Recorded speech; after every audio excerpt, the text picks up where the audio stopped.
নমস্কার। অনুরাগের ছোঁয়ার আজকের পর্বের রিভিউ নিয়ে বাংলা সিরিয়াল সমাচার তোমাদের সামনে চলে এসেছে। তো শুরুতেই দেখা যাচ্ছে যে এত কিছু কথা শোনার পর আর সুদীপ আর ভালো লাগছে না। তো সে তার বোনের কথা বলতে বলতে কাঁদতে কাঁদতে কিন্তু বেরিয়ে যায়, আর তার পেছন পেছন পরমাও বেরিয়ে যায়।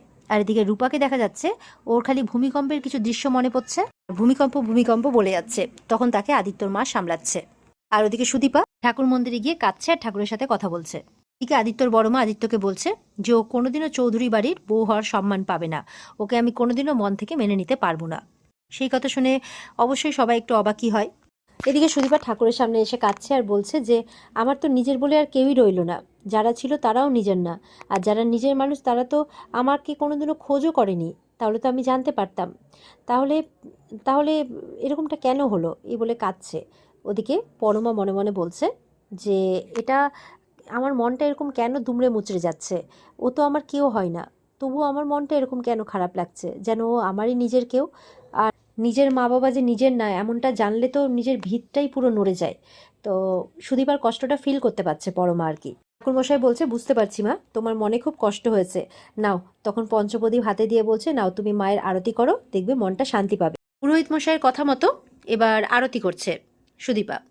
তখন আরতি করতে করতে হয়তো পড়ে যাচ্ছে প্রদীপটা, বা তার মন নেই, বা সে তো তার তো মনটা খারাপ হয়ে আছে, তো সেই জন্য পরমা এসে তার হাতটা ধরে। পরমাকে দেখে বলছে তুমি এখানে পরমা? বলে হ্যাঁ চলে এলাম। এই বলে দুজনে মিলে একসাথে হাতে হাত ধরে সেই পঞ্চপ্রদীপ ধরে আর কি আরতি করছে। কিছুক্ষণ ধরে আরতি করার পর সুদীপা বলছে তুমি এখানে কেন এসেছো পরমা? পরমা বলছে আমি জানি না কেন এসেছি, তবে আমার তোমাকে দেখে খুব কষ্ট হচ্ছিল, বিশ্বাস করো, আমার ভালো লাগছিল না, কিছু খুব কষ্ট হচ্ছিল। তখন সুদীপা বলছে তোমার কিসের কষ্ট, তোমার তো কি সব আছে, তোমার তোমার তো কোনো কিছু হারায়নি, তোমার কাছে সব আছে, কিন্তু দেখো আমার কাছে কিছু নেই। ততক্ষণে কিন্তু আদিত্যরা ওখানে এসেছে, এসে দুজনকে একসাথে আরতি করতে দেখছে, তাদেরও খুব ভালোই লাগছে, আদিত্য আর অভ্র দুজনেরই। আর এদিকে বাড়িতে রূপা বলছে আর কি মার কাছে যাব, মার কাছে যাব।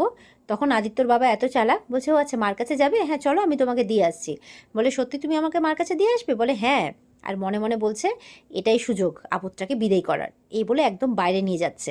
রূপাও ভাবছে তার মার কাছে নিয়ে যাবে, ও চলে যাচ্ছে।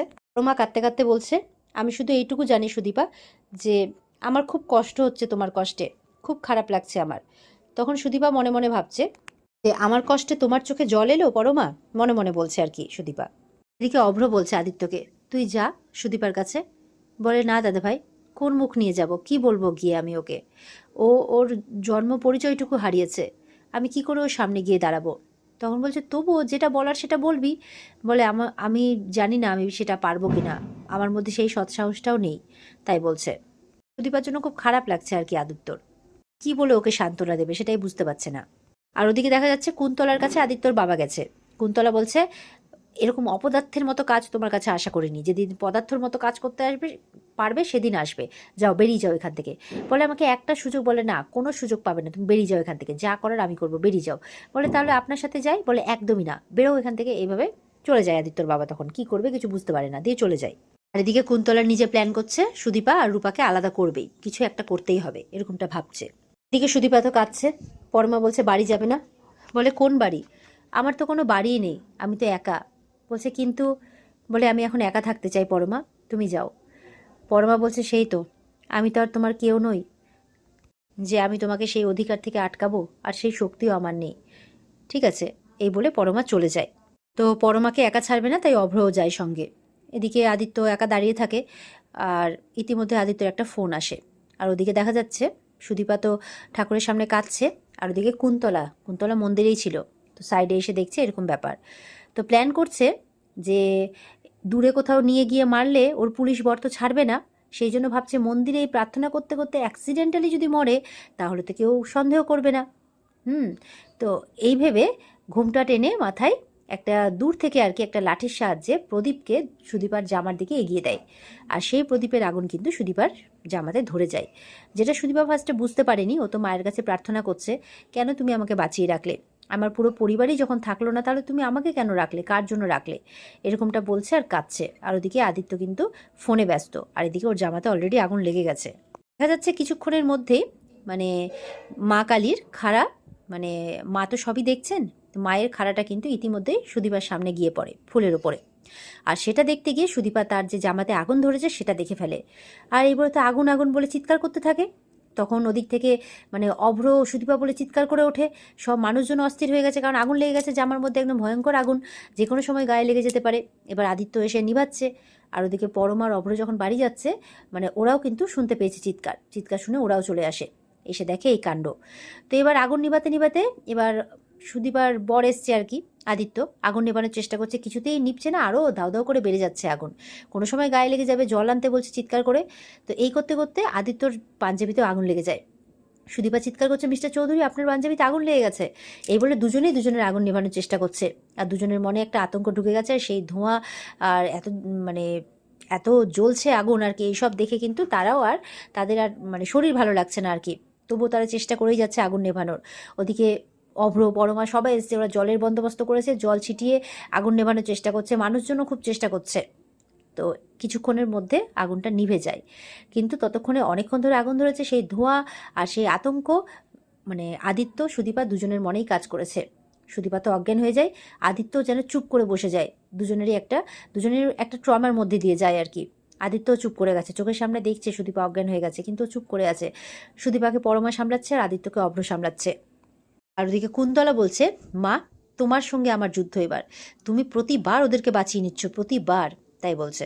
এদিকে আদিত্যর বাবা যখন এসে রূপাকে বের করছে, তখন আদিত্যর মা আসে, এসে বাধা দিচ্ছে, কি করছো তুমি, এটা ছাড়ো ছাড়ো, রূপার হাত ধরে টানছে, কি করছো, কারণ ওর বাবা আবার রূপার হাত ধরে বের করছে। তো তখন বলছে, ছাড়ো তুমি আমাকে, ছাড়ো, তোমাকেও বের করবো বাড়ি থেকে, চলো। আদিত্যর মাকে বলছে, এই বলে ওকেও হাত ধরে টানতে টানতে বের করছে, ওকে আর রূপাকে দুজনকেই নাকি বের করবে। তো আদিত্যর মা তো বলছে, তুমি কি পাগল হয়ে গেছো নাকি, আমি নিজের জন্য এতদিন কিন্তু কিচ্ছু বলিনি, কিন্তু অন্যের সাথে আমি কোনো অন্যায় হতে দেবো না, আমি রূপার সাথে কোনো অন্যায় হতে দেবো না, এই বলে রুখে দাঁড়াচ্ছে।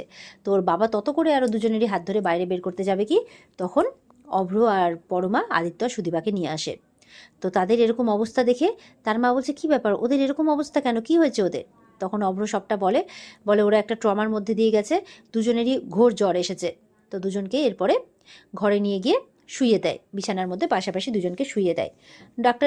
ডক্টর এসেছে চেক আপ করতে, রূপাও মা মা করছে। ও ডাক্তার বলছে দুজনেই ট্রমার মধ্যে দিয়ে আছে, পোড়া তেমন কিছু নেই, তবে জ্বর আছে গায়ে, ঠিক হয়ে যাবে আস্তে আস্তে, ট্রমার মধ্যে আছে তাই।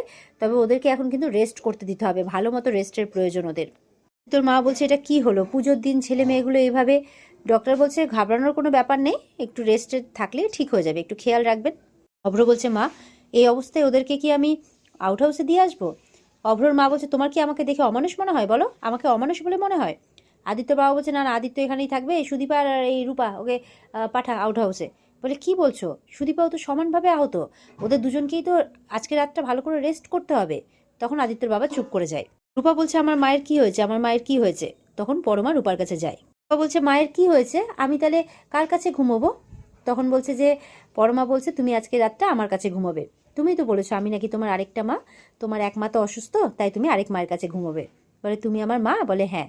এই বলে পরমা তার সাথে রূপাকে নিয়ে যায়, যেটা দেখে অভ্র কিন্তু খুব খুশি হয়। এবার রূপাকে ঘরে নিয়ে গিয়ে কিন্তু খাটের মধ্যে শোয়ায়, আর রূপার মাথায় হাত বুলিয়ে দিচ্ছে পাশে বসে থেকে। তো যেটা অভ্র গেছে পরমার মানে ঘরে আর কি, গিয়ে দেখছে পরমা এরকমভাবে মানে মানুষটাকে হাত বুলিয়ে দিচ্ছে মাথায়। এটা দেখে কিন্তু অভ্রর খুব ভালো লাগছে। বলছে, তুমি আমাকে অবাক করে দিচ্ছ দিনের পর দিন পরমা, তোমাকে যেন আমি আবার নতুন করে চিনছি। সত্যি একটা অচেনা মানুষের জন্য তোমার এত ভালোবাসা, এত উদারতা, সত্যি তোমার প্রতি মানে ওনার পরমার প্রতি আর কি শ্রদ্ধা ভক্তি সব বেড়ে যাচ্ছে আর কি। এদিকে পরমা রূপার মাথায় হাত বুলিয়ে দিচ্ছে আর মনে মনে বলছে যে, আমি কিসের জন্য তোমার সাথে এতটা জড়িয়ে পড়ছি জানি না, অদ্ভুত একটা টান অনুভব করছি। সুদীপা চাই তুমি তাড়াতাড়ি সুস্থ হয়ে ওঠো, তাই তুমি যাতে তাড়াতাড়ি সুস্থ হয়ে ওঠে এই কামনাই করবো, এরকমভাবে বলছে আর কি মনে মনে। যে তোমার যে খুব কষ্ট সেটা আমি বুঝি, আর তোমার কষ্টে আমারও যে খুব কষ্ট হয়। এরপরে রূপার কিছুতেই ঘুম আসছে না। পরমা বলছে, আচ্ছা ঠিক আছে, আমি তোমাকে মানে গান গিয়ে ঘুম পাড়িয়ে দিচ্ছি, তুমি গান শুনতে শুনতে ঘুমিয়ে পড়বে। তো রূপা খুশি হয়ে যায়, ঠিক আছে। আর এদিকে অভ্র মনে মনে বলছে যে, তুমি জানো না যে তুমি প্রতিটা পদে পদে আমাকে কতটা অবাক করছো আর আমাকে কতটা খুশি করছো, এরকমটা মনে মনে বলছে আর হাসছে। পরমা কিন্তু সেই বৃষ্টি থামা শেষে সেই গানটা গেয়ে গিয়ে রূপাকে ঘুম পাড়াচ্ছে, আর কিছুক্ষণের মধ্যে রূপা ঘুমিয়েও যায়। এরপরে পরমা হঠাৎ করে দেখে যে অভ্র এসেছে ঘরে, তো অভ্রর দিকে তাকিয়ে থাকে। অভ্র মুচকি মুচকি হাসছে আর পরমার দিকে তাকিয়ে আছে। আর ওদিকে আদিত্য আর সুদীপা একসাথে পাশাপাশি ঘুমোচ্ছে। আদিত্য তো মাঝরাতে আর কি ঘুমোতে ঘুমোতে সুদীপাকে জড়িয়ে ধরছে। সব ঘুমের ঘোরে, কেউ বুঝতে পারছে না। সুদীপার তো একদম ঘুমোচ্ছে। আর এইভাবেই কিন্তু আজকের পর্ব শেষ হয়ে যায়। তো এই ছিল আজকের পর্বের রিভিউ। ভালো লেগে থাকলে কমেন্টে জানাবে। দেখা হচ্ছে তোমাদের সাথে আগামীকালকে নতুন পর্বের রিভিউ নিয়ে। সবাই খুব ভালো থাকবে। টাটা।